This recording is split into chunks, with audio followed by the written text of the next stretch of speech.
¿Pueden ver ya?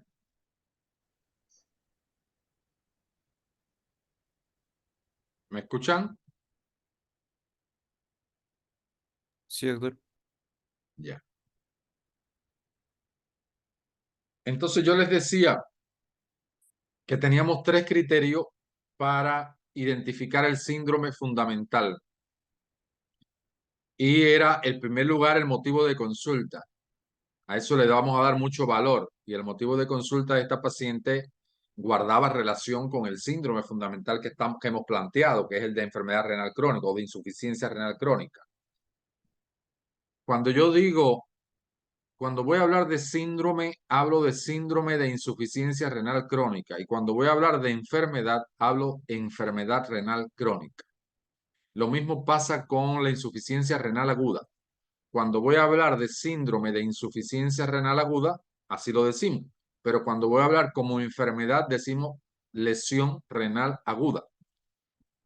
Entonces, el síndrome fundamental nos obliga a pensar en tres criterios. Motivo de consulta, el que más signos y síntomas agrupe y el que más nos pueda complicar a nuestro paciente. Entonces parece ser el de enfermedad renal crónica. Y cuando yo tengo un paciente con un síndrome de insuficiencia renal crónica, tenemos causas primarias y secundarias, o propias del riñón o ajenas al riñón, fuera del riñón, que nos están comprometiendo el mismo. Y aquí les he puesto las más frecuentes que no se nos pueden olvidar nunca. Enfermedad poliquística, riñón poliquístico. Mi paciente tiene un antecedente, generalmente, de que tiene la enfermedad y antecedentes familiares, porque es una enfermedad hereditaria, antecedentes familiares de riñón poliquístico. Cuando yo le hago las maniobras, ¿cuáles son las maniobras del riñón? Para examinarlo y encontrarlo, recuerden que el riñón, por ser retroperitoneal, no es palpable, pinzable, peloteable ni percutible. Solo lo vamos a encontrar si está aumentado. En este caso, un riñón poliquístico está aumentado. ¿Cuáles son las maniobras que conocemos para palpar riñón? Maniobra de Gullón, maniobra de Israel y Goethe. Maniobra de Gullón, Israel, Ouellet, maniobra de Glenard, la de la pinza, acecho, captura y escape.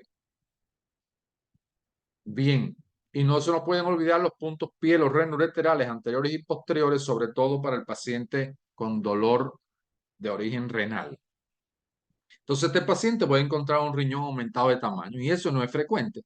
Por tanto, yo descarto que este paciente tenga un riñón poliquístico porque no se habla de ni de antecedente ni de al examen físico haber encontrado una masa palpable. Litiasis renal. Luego las litiasis renales se nos vuelven crónicas y si se nos vuelven crónicas nos obstruyen y si nos obstruyen nos ponen a trabajar más el riñón. Pero no se recoge antecedente de esta paciente de que padezca de cólicos nefríticos. Es más frecuente en los hombres que en las mujeres y no hay antecedente. No viene con un dolor ahora per se para yo plantear esta posibilidad. La glomerulonefritis crónica. Tendría que haber habido un antecedente de glomerulonefritis aguda, de haber pasado episodios agudos. ¿Cuál es la triada de la glomerulonefritis aguda?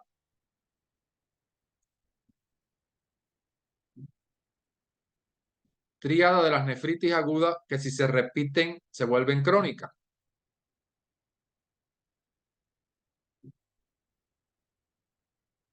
¿No te recuerdas ahí, Stuart? No, doctor. Stuart, ¿tú eres estudiante o eres médico ya? No, estudiante, doctor, le había comentado. Sí, pero son muchos los que me comentan, se me olvida. ¿Estabas en tercer año ahora? No, cuarto, cuarto. ¿Estás en cuarto? Ah, bueno. Bien, bien, porque estás reafirmando todo lo que aprendiste en tercero de medicina interna. Pienso que lo dejes en tercer año. Bien, las nefritis tienen una triada. Recuerden que las glomerulonefritis aparecen cuando el paciente se expone a infecciones, sobre todo estreptocóxicas, que no se curan bien, que no le ponen las penicilinas como se la tienen que poner, y después eso forma complejos inmunes que van al glomérulo y lo dañan. Y entonces mi paciente tiene hipertensión arterial, tiene hematuria y tiene edema. Entonces, aquí tiene hipertensión, tiene edema, pero no se recoge el antecedente de hematuria ni el antecedente de infecciones a repetición, ni de cuadro de nefritis a repetición anteriores. Por tanto, descarto un poco la posibilidad de una glomerulopatía crónica. El lupus eritematoso sistémico. El lupus tiene 11 criterios, que uno de los fuertes es el hematoma renal. Y que luego, cuando lo sospechamos, vamos directo a hacer una biopsia renal para ver si encontramos el daño renal. Pero el lupus se presenta en la mujer, pero generalmente una mujer más joven.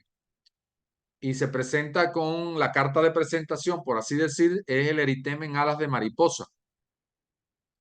Puede haber un lupus discoide que aparece sobre todo en los miembros superiores, que es como un queloide de los grandes quemados. Así aparece una lesión, el lupus discoide. El lupus también tiene fotosensibilidad. Por tanto, los pacientes cuando salen al sol tienen que volver a entrar o tienen que ir bien protegidos porque la piel le es muy incómoda. En el lupus hay policerositis, es decir, aparecen derrame pleural, derrame pericárdico, ascitis. En el lupus tenemos artritis. Y fíjense cómo estos criterios que son del lupus, que son clínicos, hay fiebre, no aparecen en mi paciente. Por tanto, yo digo, no, esto no es una nefropatía lúpica. Medicamentos nefrotóxicos. Díganme medicamentos que ustedes tienen en su cabeza ahí para saber si viene un paciente como este, preguntarle. Aminoglucósido. Amicacina, Aminoglucósido, ¿verdad? Esa amicacina que es muy buena, pero también son armas de doble filo muy parecidas a los esteroides por allá. Y los otros son, los aminoglucósidos, recuerden que son nefrotóxicos y ¿qué más? Tóxico. Y ototóxicos. Y ototóxicos. Una vez, hace unos 8 años más o menos por ahí, me interconsultaron para que fuera a ver una ancianita que estaba internada por una bronconeumonía. Y cuando veo el tratamiento, le tenían una dosis de amicacina a dosis sin cálculo de tasa de filtrado glomerular, sin aclaramiento de creatinina, sin ajuste por la edad. Y al familiar no le llamaba tanto la atención del problema de la bronconeumonía como que se había quedado sorda desde que estaba internada. Y claro, enseguida y así yo quiero que ustedes sean también, sordo y daño renal, aminoglucósido. Dije, aquí está, debe estar el problema por aquí. Nada, lo que hubo que es reajustarle la dosis de los fármacos. Y los otros medicamentos nefrotóxicos que tenemos que tener cierto cuidado es con los AINES. Cuidado con los AINES y las necrosis tubulares agudas, las lesiones agudas, que llevan muchas veces al daño crónico. Mieloma múltiple. El mieloma múltiple puede tener un daño renal, puede cursar con anemia, pero generalmente aparece en ancianos y da un cortejo sintomático muy importante a nivel de columna, sobre todo, a nivel osteomio articular, que no lo tiene este paciente. Entonces siempre recordamos una triada, una tétrada: anemia, dolor en columna vertebral, dolores óseos, osteomioarticulares en columna, trastornos renales, edema y eritrocentenaria. Pensar siempre en el mieloma múltiple. Y si es un anciano, más todavía. Y la artritis reumatoide también se descarta porque, a pesar de que puede tener un compromiso renal igual que el lupus, pero la artritis tiene una carta de presentación que ¿cuál es? ¿Cuál es la carta de... artralgias, mialgias, artralgias, nódulos subcutáneos. Está ahí tibiecito, pero todavía cuando yo pregunto cuál es la carta de presentación, que cuando te presentan eso, es eso. Porque artralgia me lo puede dar mucha gente. Los nódulos me lo puede dar la fiebre reumática.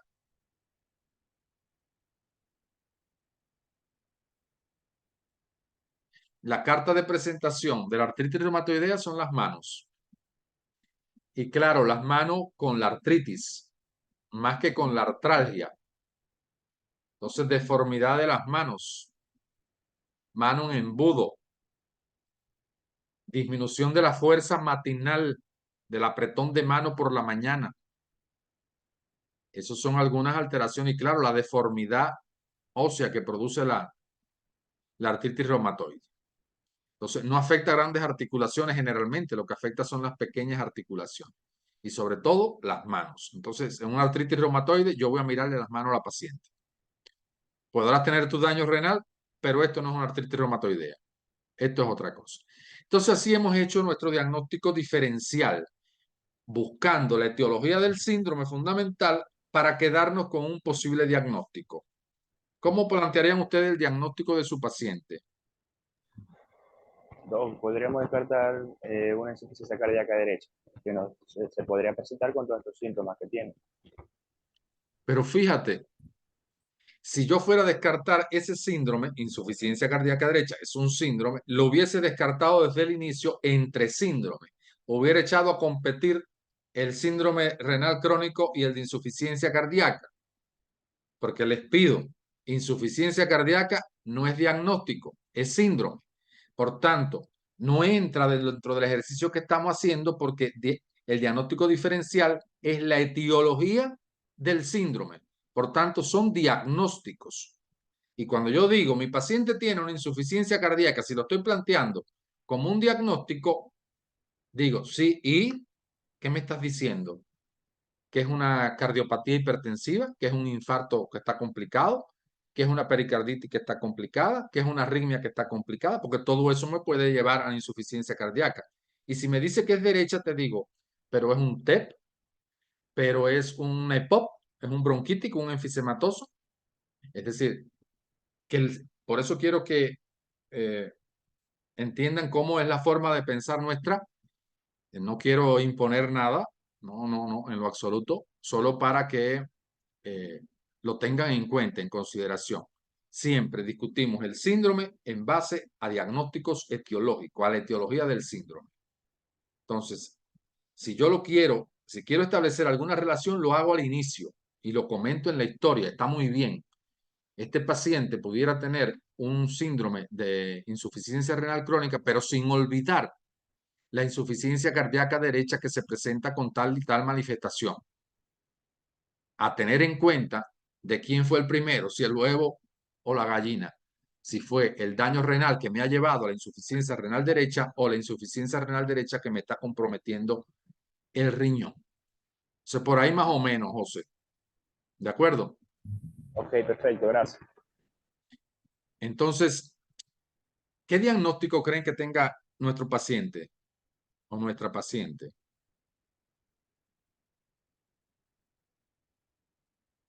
¿Cómo le pondrían?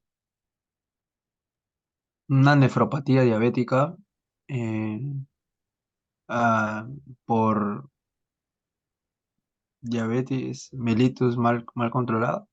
¿Verdad? Y pudiera ser también una nefropatía hipertensiva, ¿verdad? Porque también tiene una hipertensión arterial que está mal controlada. Entonces, nosotros hemos puesto así más o menos. Una hipertensión arterial en estadio 2 no controlada complicada. Entonces, recordemos siempre, las enfermedades crónicas tienen dos apellidos. Si está controlada o no controlada, o compensada y no compensada, igualdad. Y si está complicada y no complicada.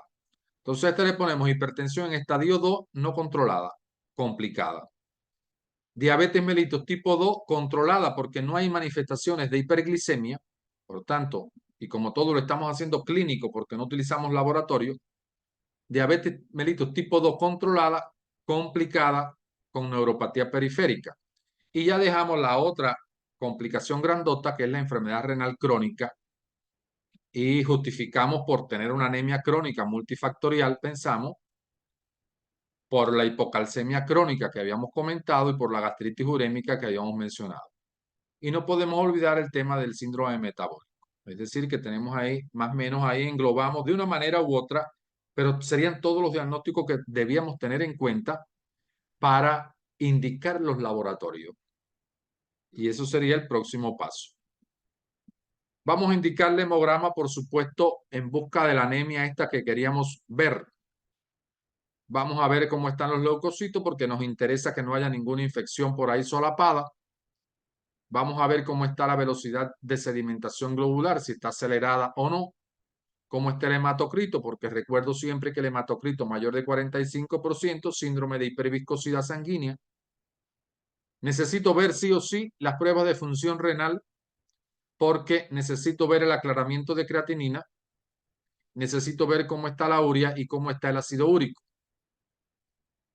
Porque ya habíamos hablado de gastritis urémica, de encefalopatía urémica y por tanto quiero ver cómo están estas bases nitrogenadas. Y voy a ver el perfil hepático también porque ya mi paciente, una paciente geriátrica también, las drogas que voy a estar utilizando, el perfil lipídico que debe estar comprometido puede tener cierto grado de compromiso hepático. Le voy a indicar gasometría y ionograma porque quiero ver cómo está el calcio, quiero ver cómo está el pH y cómo se está comportando el medio interno en mi paciente, no porque esté deshidratada.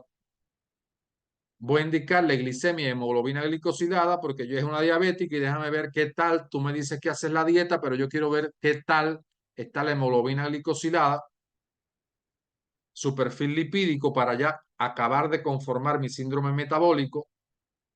Examen general de orina en busca de una bacteriuria asintomática, porque recordemos que el diabético muchas veces hace bacteriurias asintomáticas y yo necesito corroborar la misma. Un electrocardiograma por recordar las tres cosas del hipertenso y diabético: isquemia, hipertrofia y arritmias. Una radiografía de tórax en busca del índice cardiotorácico, a ver si hay congestión, que no lo estén viendo, porque me decía José, y si tiene una insuficiencia cardíaca. Voy a indicarle una endoscopía si es posible, posible no, posible esté con certeza de que se trata de una gastritis urémica. Cuando comience el tratamiento a regular todo, se le quiten los vómitos, se le quiten las náuseas a mi paciente, bienísimo.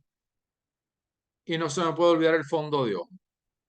Una pregunta, ¿el fondo de ojo es un complementario? ¿Sí o no?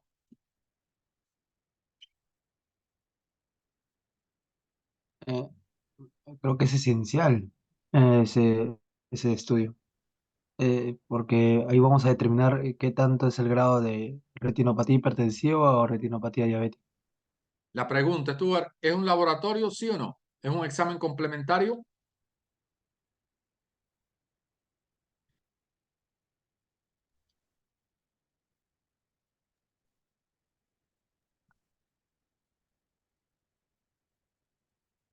Tu micrófono, Stuart. Sí, sería.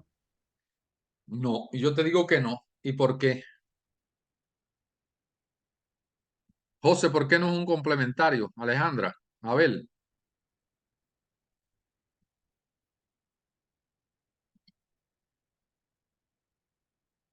Y de aquí los que puedan ya se compran su oftalmoscopio para que sepan que no es un complementario. Se compran el oftalmoscopio y a partir de ahora aprender a hacer fondo de ojo, porque el fondo de ojo forma parte del segundo par craneal, forma parte del examen físico de neurológico.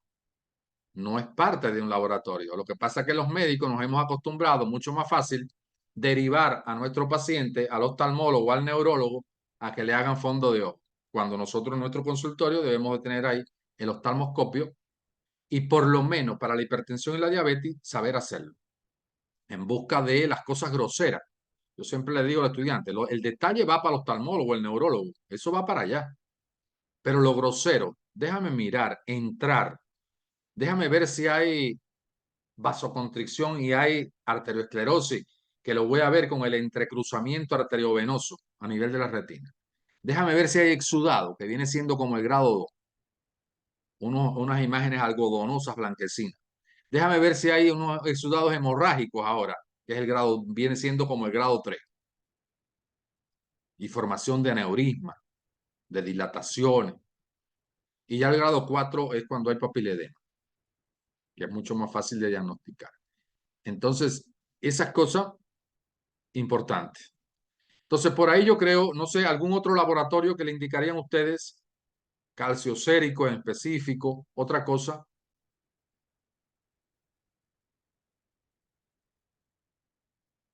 Bien. Podría ser un ecocardiograma.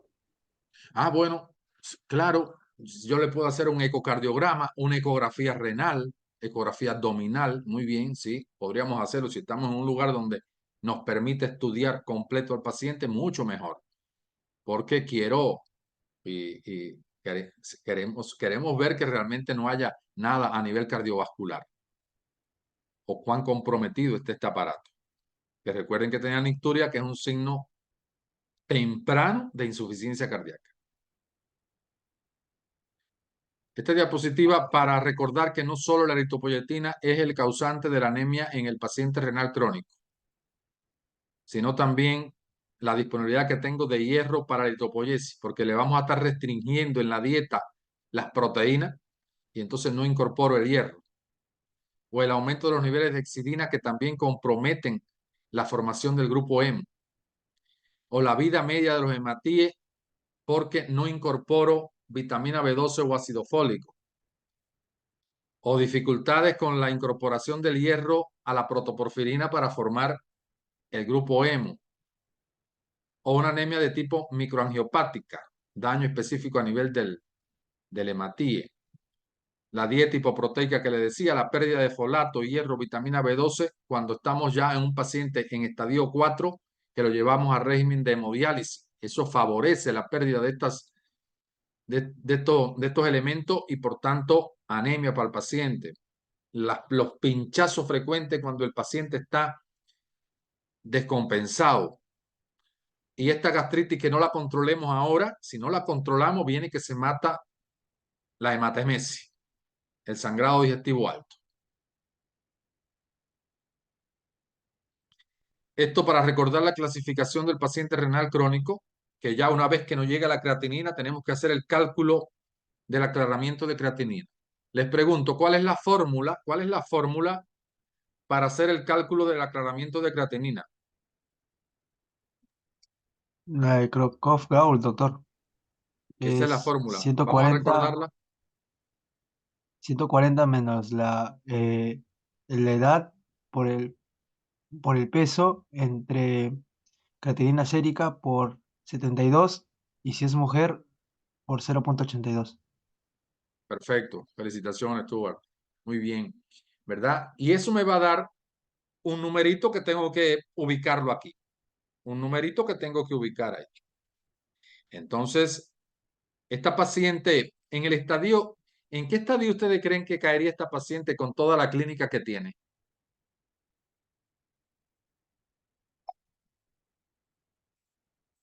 ¿Qué ustedes creen?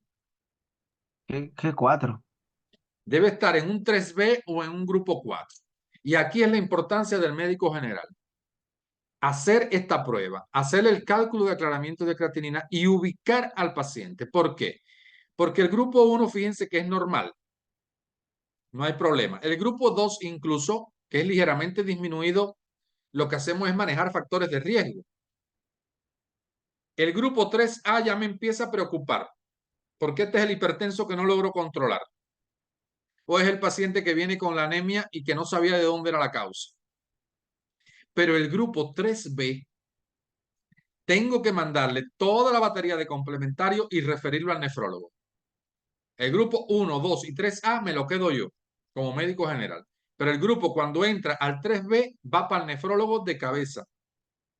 ¿Por qué? Porque el nefrólogo ya va a comenzar a hacer su educación nefrológica.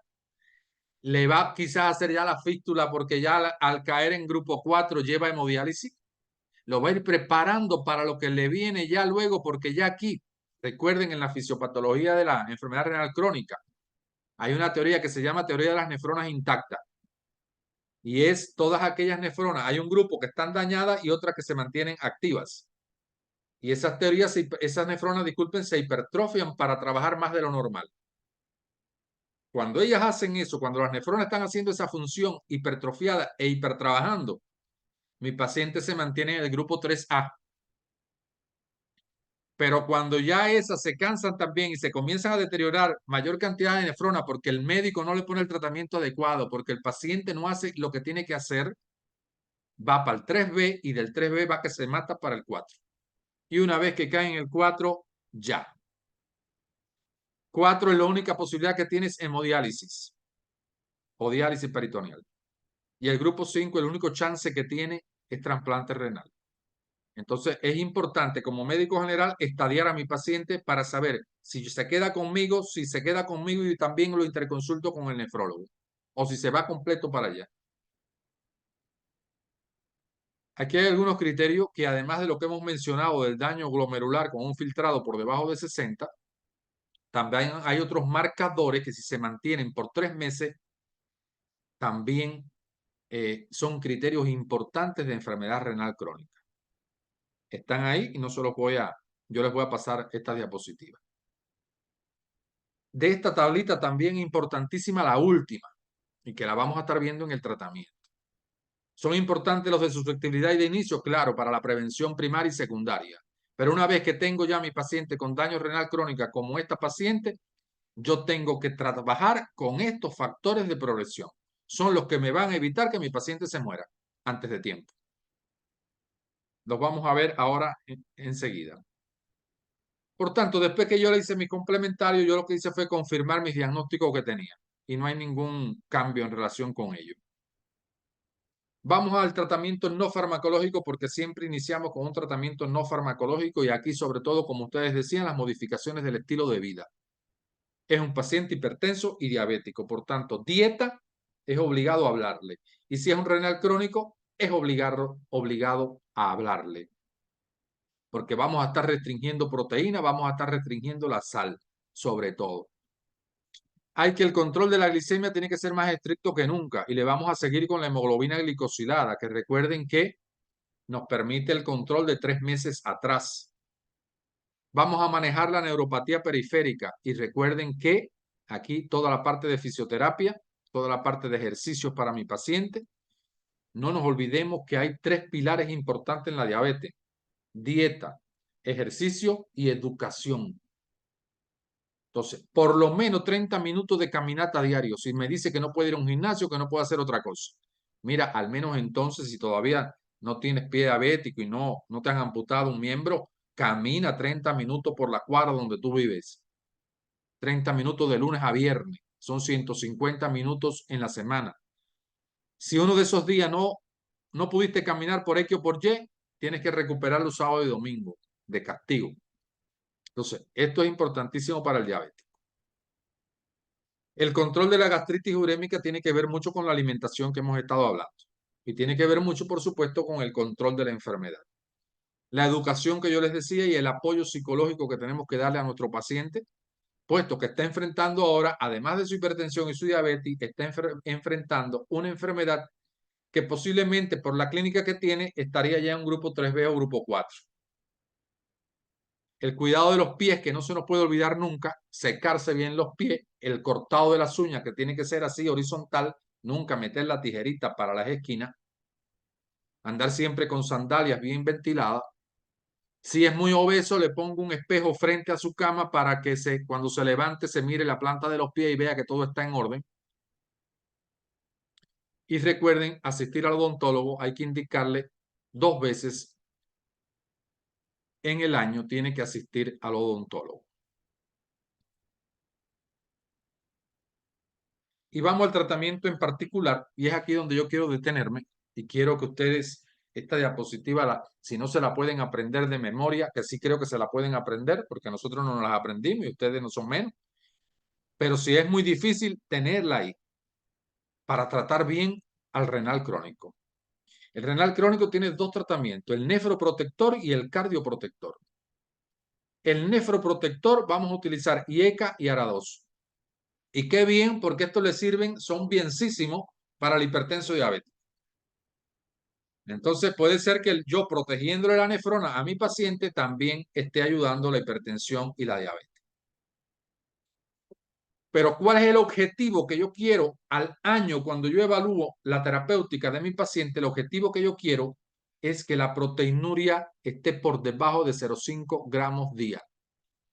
Y que mi paciente, cuando yo le hago el cálculo de aclaramiento de creatinina, no pierda más de 2 ml por año. Entonces, si esto sucede así, cuando yo evalúo a mi paciente al año, yo digo, el tratamiento nefroprotector está correcto y no debe haber ningún problema para que él me evolucione mal. Ahora, tratamiento cardioprotector. Terapia antihipertensiva. Preferiblemente estos, si no los anticálcicos, pero preferiblemente estos. Y yo tengo que tener en la presión por debajo de 130,80. Estoy obligado. Restricción de las proteínas porque yo sé que hay un daño a nivel de la cápsula de Bowman. No tengo proteoglicanos, se están escapando las proteínas.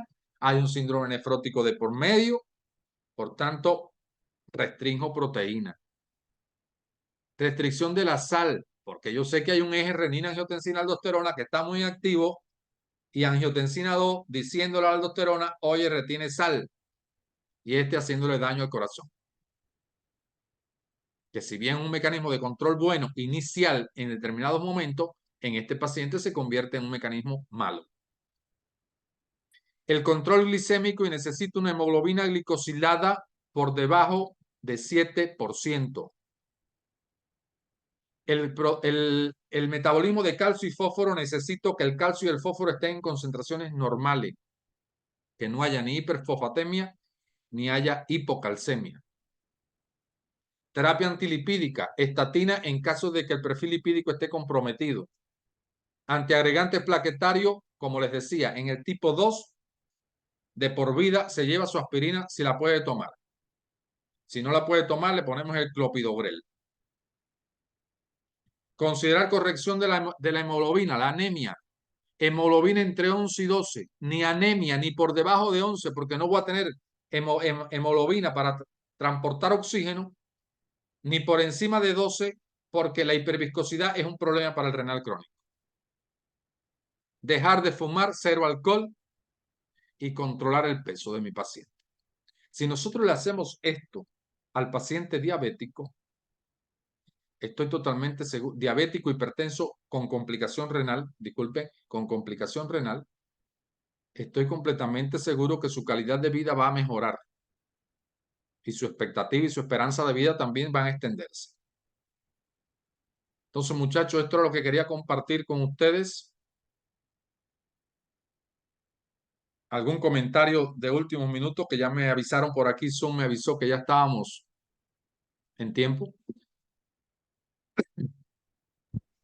Doc, todo paciente diabético siempre se debe ir con aspirina, porque tenía entendido que la aspirina se usaba en los pacientes con riesgo cardiovascular, pero ya había sufrido un evento, no como prevención. Se lo vamos a poner a todos como prevención. Es decir, el hecho de ser diabético ya te pone en factor en el grupo 2, solito por ser diabético, no considerándolo como enfermedad, sino el hecho de ser diabético te pone en el grupo 2, que es de riesgo. ¿De riesgo a qué? A infarto cardíaco y a infarto cerebral. ¿Y cómo evitamos eso entonces? Bueno, vamos a ponerle antiagregante porque yo sé que en la cascada de la inflamación en el proceso de arteriosclerosis, lo que va para allí, después que ya se está formando esa matriz mala, lo que van para ahí son las plaquetas. Entonces yo quiero evitar eso. Entonces, aspirina para todos los diabéticos e hipertensos que conozcamos. Es decir, puede ser que hayan protocolos en alguna institución que me diga que no. La experiencia que tengo en lo particular es que se beneficia mucho y evitamos el infarto cardíaco y el infarto cerebral. Ok, gracias. ¿Alguna otra cosa, muchachos? Le digo muchachos de cariño. Sí, doctor, yo tengo una duda. Cuando usted menciona de la aspirina, ¿se daría ya de por vida o habría un tiempo que descanse para que no se altere tanto el perfil de coagulación? Yo se la daría de por vida y si tenemos temores con el perfil de coagulación, le hacemos su INR y su tiempo de coagulación y su tiempo de sangrado por allá. La dosis es una dosis mínima, 75 miligramos. Entonces, eso no va, claro, No todos en medicina tenemos enfermos, no enfermedades. Entonces, no todos los pacientes responden igual. Pero, y por supuesto, si tiene reacciones, le voy a suspender el antiagregante o le voy a poner el clopidogrel, como le decía. Pero es que el riesgo de ser un diabético, el riesgo es de por vida. Entonces lo voy a desproteger.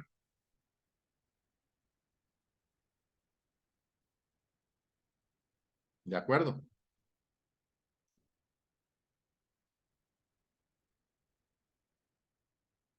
Entonces, si no hay otra cosa, espero le haya servido el ejercicio y a terminar un bonito domingo con la familia, tranquilos.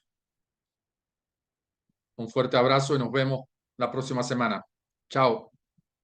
Gracias, doctor.